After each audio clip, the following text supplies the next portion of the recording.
So, Twitter and Instagram and Reddit have all decided to go 100% into NFTs. You know what this means? I think we have an internet gold rush coming. I think you're right. And it's going to get more crazy before anything else. I agree. And that is why I am going to take you, audience, on the magical journey of how you can profit and get rich. Stick around, stay tuned, and let's get into it.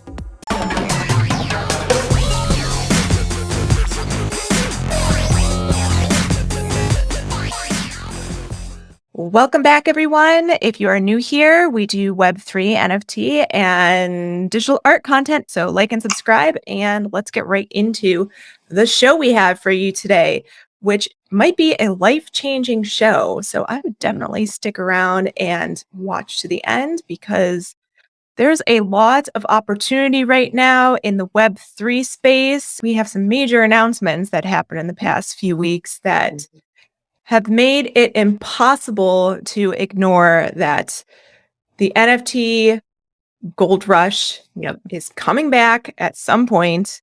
We are in a bear market, but there are things being released in big tech that signal that the future is Web3. Ownership rights on the blockchain, they're going to happen, everyone. So I'm going to tell you how to profit off of this scenario and also give you a little bit of a hint of what is going on here. Let's take a look.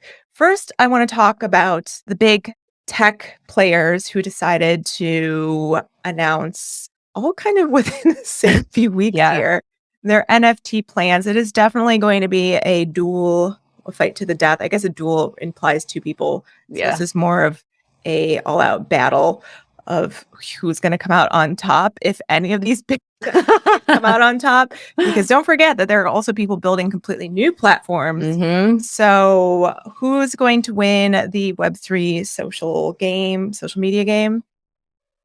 Yeah, I don't know yet. No one knows yet. But nobody knows, but I'm going to at least lead you to the water so you can take a look and decide for yourself what's going on. First up, let's talk about Twitter. Unless you live under a rock, you probably know that Elon Musk purchased Twitter. Yes, he bought the actual platform a few weeks ago and proceeded to fire most of the executives there, as well as a lot of the people who work there. And he also blocked developers out so he could have his Tesla engineers come in and check out the code. So if you're not coming from my tech background, this might all seem really crazy and maybe like Mad King stuff, which I mean, it totally could be. Keep one eye on Elon Musk at all times. Definitely.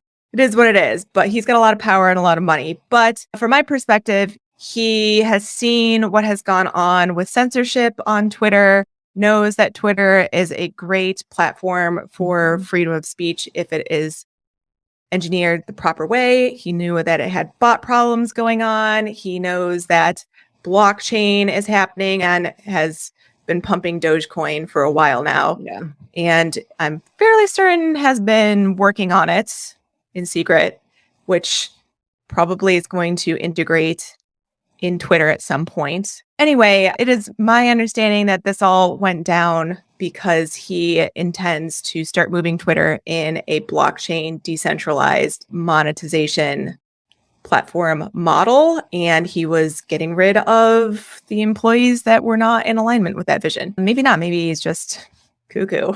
But maybe just really wants to stir the pot.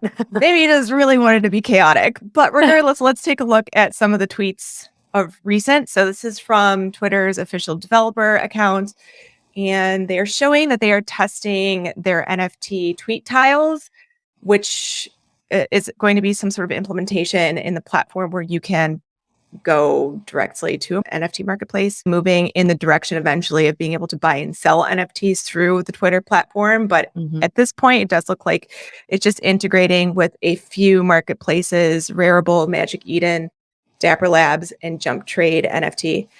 I am very curious that OpenSea is not one of the players here, but we cannot ignore that this is happening. And this was definitely something launched under Elon Musk's acquisition.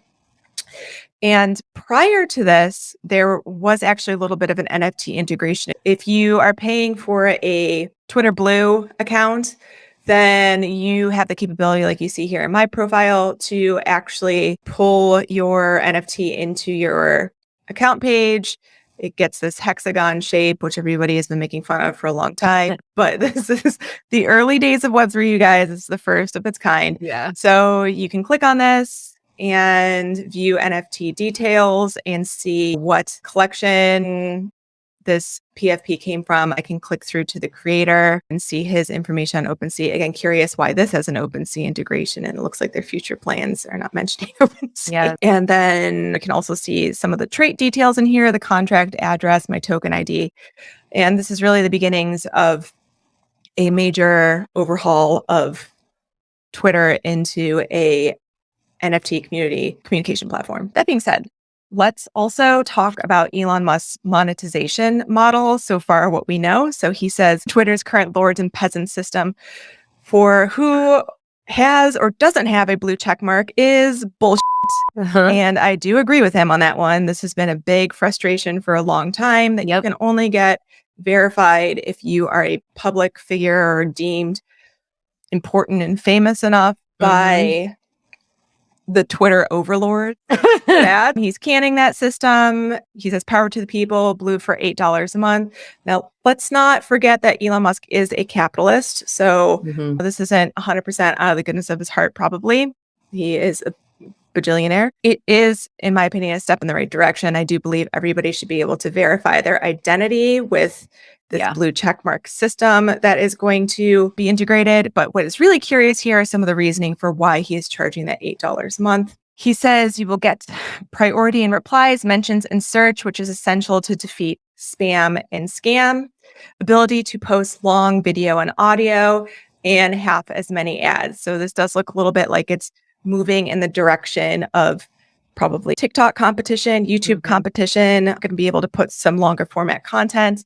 You'll probably see our channel posting on Twitter soon. Also, it will give Twitter a revenue stream to reward content creators. So that is where things get really exciting for me, is that there's a monetization model now for content creators to start earning money back from the content that they post on Twitter. That makes sense. And again, if this in the future becomes tokenized, like I am predicting it's going to happen, then maybe it's going to be Dogecoin or something that is paying you out. And it's a whole user-based decentralized tokenization system, which would be really nifty. So we'll see what he does with this, but I've definitely got high hopes for Twitter because at the moment, and stop me if you think I'm wrong, I feel like Twitter is the epicenter of the Web3 space. Yes, I agree. Okay, so we got that out of the way. So we know Twitter is serious about it. Elon Musk is serious about it. Not underestimate the man. Moving on to Mark Zuckerberg, Lord Zuckerberg's. Oh, God. Project called Meta, which is not the metaverse. It's just called Meta. Okay, everyone? Yes. We really need to clear that up in the public consciousness. Anyway, Meta, aka Instagram, has announced that they are also integrating NFTs into their platform. But right off the bat, you'll be able to buy and sell NFTs through their new NFT integration. Now, they did say they will not be charging any exchange fees until 2024, but I also don't want them collecting any fees. So maybe I'm not going to connect my wallet to this one. But this is another huge big tech company who can no longer ignore the NFT and Web3 space, and they are trying to capitalize on it. You can see they're using MetaMask as a wallet to connect into the system, which I think is interesting because that is... What's interesting about this mockup is price per collectible is in USD. Oh, yeah, because they're trying to onboard, so they don't want to reveal that this is a crypto thing, probably. But yeah, I hear you. It should probably be in ETH or Sol or whatever the blockchain currency is. But it is what it is. It's Facebook, it's Mark Zuckerberg, it's Instagram, it's probably devious. There's probably data collecting happening, and Oh, for sure. proceed with caution. If you want to know more about plans for this, they're starting with Polygon and Solana, but just the more the ins and outs of the entire thing, I will link in the description box to this official article about digital collectible, aka NFTs, on Instagram's platform. They do have down here a list of content creators that you can currently go check out if you want to see it in action, because I do not believe it is available to everyone at the time of recording. Let's talk about the third big tech platform that has integrated NFTs into their platform with tokenization already, and that is Reddit. And I'm not going to speak too much about this. They were very early and fast to the game. And if you want to know more, we have an entire video about Reddit. So do check that out. It is linked in the description box below. Let's move on to the next topic here, which is how can you profit off of what is happening here? If you're in agreement now, from what I've said, that this cannot be ignored, that big tech has taken it seriously. NFTs are happening. Blockchain is happening. What can you do? What can you get into now in a bear market that's going to help you out in the future making money? And I'm not going to talk about flipping NFTs. We all know that you can make money doing that. It is a gambling game. So if you want to do that, go do it. That's not what I'm about to talk about. It's possible for sure, but you're going to be looking for needles in a haystack, and you have to be really in tune with the space. So if you want to, of course, you can go down that route and try doing things that way. But I'm going to talk about some of the other opportunities for building or possibly doing a career change in from whatever you are into and getting into this space, because this is going to most definitely boom. This is where we're headed in technology. So think about, as I go through the different options of things that you can get into, like what best fits your personality, and maybe start looking into it. First, let's talk about the very bare minimum that everybody needs to learn. You need to learn the basics of blockchain and specifically what is going on with Ethereum. So why Ethereum? I'm going to tell you why. If we come onto GitHub, if you're not familiar with this, this is where developers push their code up, and there's lots of people working on here every day. This is like the giant repository of the world where all the code is. So if you ever want to know what is going on inside of the tech world, a good place to start is to come on GitHub and see what the devs are doing. You must look at what the devs are doing. If you are getting into something and there's no interest in it and the devs aren't doing anything, it ain't going anywhere, you guys. Yeah. So let's just take a quick look here. First, I'm going to type in Solana just for fun. You'll see there are 13,233 repository results. This is how many collections of code there are in the system, what we call repositories. So that is quite a large number. But now if we come in here and we do a search for Ethereum, we have 56,529 repository results. Now, I'm not going to go through and type in every blockchain, but you can do it yourself if you don't believe me, but Ethereum is leading the race here. This is why I'm going to specifically say, if you want to start learning about the space and getting into it and doing something, you should start with Ethereum. What languages should you learn if you want to build a dApp for Ethereum? Well, lucky for everyone, in GitHub, they also show what languages are inside of these repositories. And these things could always change from project to project. So it's good to look, like if you're specifically interested in working with Solana instead of Ethereum for some reason, then you'll want to look at what languages Solana is using and learn those. But for the most part, I can tell you what is going to be in really, really high demand over the next decade. The first thing I want to talk about is JavaScript, which, like, if you're going to learn one programming language, make a JavaScript. JavaScript is a web application language. Web3 is going to be based around browser, web-based interactions. So you're really going to want to learn JavaScript. And we call the JavaScript, JSON, HTML, CSS stack the front end code stack. So that means that's what the user sees, like the front end. Just think of it as like what's right in front of you on the screen. Those are the things that stack of code will allow you to do. So this is a really important thing to learn. I would definitely start with specifically JavaScript.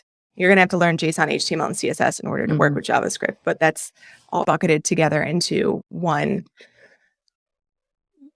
package. Yes, you have something to say? I was just going to say it's what renders the UI layer.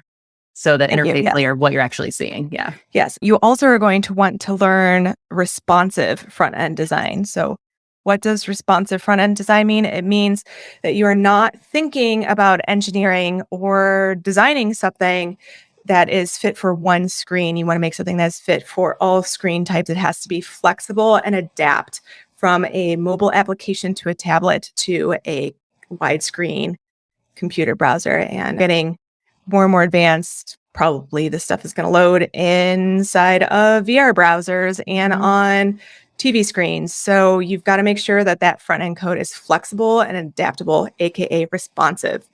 And if you're interested in learning about some responsive design frameworks, you can always check out Bootstrap, Semantic UI, or Tailwind, which will all explain in detail how responsive design works. And then now we get into the back end layer, which is exactly what it sounds like. It's the stuff behind the scenes. So you're going to want to look at Solidity for making ETH smart contracts. And you're going to want to look into Alchemy for interacting with the blockchain. So, of course, there are a ton of other things that you can learn, like Python, Shell, Go. This can get overwhelming when you think about the whole magnitude of things there is to learn. And it's best just to start with what you're curious about and just snowball into everything else naturally. I know how hard that sounds right now when I'm listing like 15 different programming languages. But you do just have to start somewhere. And again, I would start with that JavaScript, JSON, HTML, CSS if you know absolutely nothing. And also, I've got a really good recommendation for a place to go to learn. So I am going to recommend Dr. Angela Yu's Udemy. This is the complete 2022 Web Development Bootcamp. She's got 233,686 ratings. I have taken one of her previous courses for Swift iOS application development, and I am ADHD AF. I was able to tune into this and get it done. So she is an excellent teacher. I have no affiliation with her. I'm not getting any kickback for this. I'm just trying to point you in a really good, cohesive, say it's like $18.99 to buy. So this is well worth it, in my opinion. Incredibly affordable. Holy cow. Incredibly affordable, probably worth the money instead of just trying to nitpick together all this information yourself. Totally. It's going to give you a really good base. You can see exactly what I've been saying. She starts off with that HTML, CSS, JavaScript layer, and then gets into deeper backend stuff as you go. And I think just looking at the course organization, this is exactly how I would teach it. This looks good to me. So I would highly recommend this course. And of course, you can always find free information on YouTube if you want to not pay anything. You could even go through what her course is here and just one by one look these things up and try to figure it out. But again, this just sounds like a hot mess that's not worth the effort. So unless you're incredibly great at being self-accountable, this is probably the way to go. Yeah, I agree. You can just try and do an hour a day of this course and you'll get it done. So if this is what you're interested in, do it. You can also come on codeacademy.com and they have catalogs of all sorts of subjects and lessons on everything. This is another good resource to look at. And let's just talk for a minute about personality type for engineering. So there's a lot of times that I've heard people want to get into engineering because of the money. The just get paid well. But I'm telling you from experience, this is a very introverted profession. If you don't like being in your head all day long, you ain't gonna like this. It's a lot of sitting, it's a lot of introverts, a lot of math. But if you really enjoy solving problems, this is a great thing to start learning and obviously very lucrative, but it's not the only thing that you can make money on. But I did want to get the dev part out the way. Let's talk about some of the other arenas. How about marketing? Yeah. So I wish I had the skill set of marketing because it is like magic to me. I don't, if I was good at marketing, our channel would have so many subscribers right now. But marketers, we need your help in Web3. If you are watching this and you're like, hey, I do marketing and I want to make a bajillion more dollars than I'm making right now in my marketing job, get into Web3, learn about blockchain, learn about NFTs, get into the space, get on Twitter, get in the Reddit forums, get inside of some Discords, learn what is going on. This is very much a guerrilla marketing arena. The people are making up the rules as they go. So you're just going to have to it's like do what people are doing. You can't do it any worse than what many projects are. Exactly. There's a lot of opportunity. There's a lot of very bad marketing tactics happening. I was just at Web3 Expo. There were a lot of tracks at that conference to talk about marketing, and nobody really has a solid grasp on it yet. So if you can pioneer this arena, do it. So just get into it and also contact me because I'd love your help. All right. Next arena, UX and UI design. So this one's near and dear to my heart. So let's just talk about the difference between UX and UI for a moment if you don't know what's going on. UX is user experience design. So that is how something works. And that always sounds confusing when you start to explain what it is. But if you've ever had a hard time using an application, that's what we call bad UX design, which everybody's had a app or a website they've worked with that has made them want to throw their computer or phone out the window. So that is what we're trying to avoid.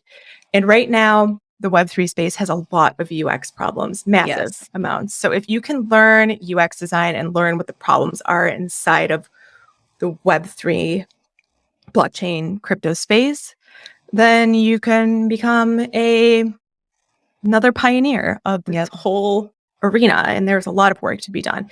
If the UX of Web3 was really good, we would have a lot more people in the world in the space right now, but it is really bad. And that is why we don't. But it's getting there. I feel like this is why a lot of products fail, because the UX is so bad that people just cannot get through it. And it's because engineering is UX sacrificed. Yes. So I'm going to say, you can quote me on this. This is something I'll be saying for the rest of my life. Engineering is king, but UX is queen on the chessboard. Okay. If your engineers made something brilliant, but it's not usable, you have nothing. Start paying attention to UX. Companies that are listening to me right now, get serious about UX. Hire good UX designers.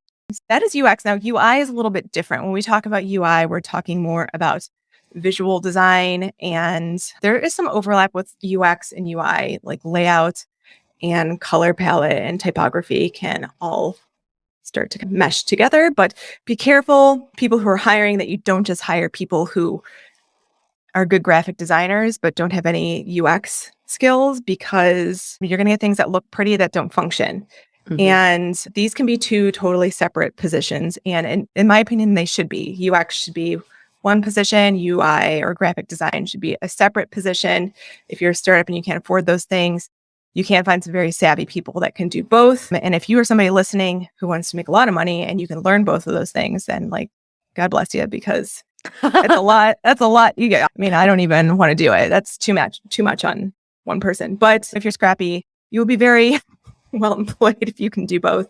But regardless, if you're just in graphic design, learning graphic design skills specifically for apps, especially responsive web applications. Remember that I said that, responsive web applications. Got it? That's what you want to learn to do graphic design and UX design for. And also get in the space and see how things are working right now and think about how you can do it better. Because again, this is all new, so we need people who innovate. Social media management. Yes, big one. Again, a skill set I wish that I had. I always used to make fun of social media managers. I just thought it was kind of a joke of a job. And then I started trying to do social media stuff for our YouTube channel. And how do you feel about it? It's so overwhelming. There's so much to learn and to know, and there's so much competition with everything. It's very difficult. It's tough. So if you're good at this, start positioning yourself to help Web3 projects because we need you. And if you're naturally good at social media, then that is a skill set that is lucrative. Don't let any boomer tell you any different. No, like we need social media experts. We also need people who are good at platforms like Discord, Reddit, Twitter, however they evolve, that can be managers and moderators of these different spaces. So if you're naturally interested in Discord, then just run with it and keep going and get really good at it. And those jobs are totally out there. And last but not least, you can be a content creator. Do you know any of those? I just know 2 really great ones that wear face paints. I hear they're kind of the best. And they got really good info on everything. Like and subscribe. Like and subscribe. Yeah, thanks. Yeah, this is the beginning of the content ownership internet. So if you start making content or you already are a content creator, keep at it. And as soon as you can get on a platform that will monetize you with tokens, a currency on the blockchain, and allow you to do something clever with your content, make money on it, then you will be one of the first. So now is the time. I've told you, just don't compete with us. Make your own thing. And it could be anything. You could, thanks. Thanks for not competing with us. We appreciate it. If you want to look out there for Web3 jobs, I do recommend this website. This is web3.career. And you can come in here and see all of the different job descriptions, the popular ones. You can go searching. So most of the things that I brought up in this video are in here. There are some things I didn't talk about, like project managers or product managers, which would require more of a long-term technical expertise in the space. So I wouldn't recommend even going into those until you've gotten a grasp on something in tech. I don't know. But yeah, there's lots of opportunity here. You can also get into game development. I also didn't even mention AR and VR and the frameworks going on there. If you're interested in augmented reality or virtual reality, you can learn 3.js, Babylon.js, A-Frame. And then, of course, you will want to learn about the libraries of the tech giants who have the technology to use VR and AR at the moment, which is Apple, Google, Amazon, and Meta. I'm sure there are some indies that you will also want to check out, but you're going to do some digging to find that stuff. And if you like it and vibe with it, then definitely get into it. But again, this is a great place to come just to see what jobs are out there. And if you see something and you're like, I really want to work for Flutter as a developer, you can come in here and see like what the skill set is that they're hiring for in particular. And then those are the things that you should learn. I know that sounds really obvious when I say it, but sometimes you just need it spelled out. Yeah. I have led you to the water, and this is where you can go to find Sink or jobs. swim. Sink or swim. If you are a builder, now is the time. Like, we don't want just to have a bunch of Web 2 giants have Web3 slapped on top of them. We want new, innovative things built. And if you have an idea, get building. And that is the show for the day. That was a real ramble. Do find us on Twitter. We are at Probably Degens. Also, like and subscribe. And please, thank you for being here. Bye.